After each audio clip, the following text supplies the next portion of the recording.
Welcome back to Cobo Arena as we continue ABC's coverage of Sudafed Skate America International. Terry Gannon along with Peggy Fleming and Dick Button. And Dick, the ladies who have come here to Detroit to skate make up a field that would be very hard to top at any competition. Well, it's a marvelous group of ladies with the same top four competitors we saw at the 1995 World Championships in Birmingham. There's the world champion Chen Lu, Surya Bonali, Nicole Bobek, and Michelle Kwan.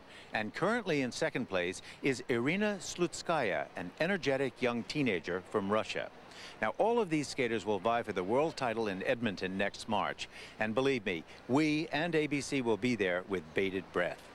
Now, what a difference a year has made in some of these skaters. Chen Lu, always a delicate, laid-back and conservative skater, has taken a quantum artistic leap forward with a new program. Nicole Bobek has matured from an attention-grabbing, self-conscious rebel into a well-mannered young lady who is gaining an ever greater theatrical flair. And then there's Michelle Kwan. I went to the first practice and saw a skater I didn't recognize. "Who's that?" I asked, and couldn't believe it when they said, "It's Michelle." She is no longer the 14-year-old child princess of our memory. And finally, Surya Bonali. She's still taught by her mother, who's had no skating background at all. And maybe that's why Surya is the only top skater not to have changed. But one thing is still the same. You can't take your eyes off her.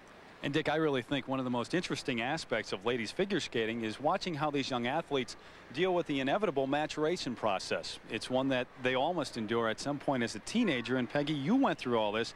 How difficult can those adjustments be? Well, physically, the female skater goes through a more dramatic change in weight distribution than the male does.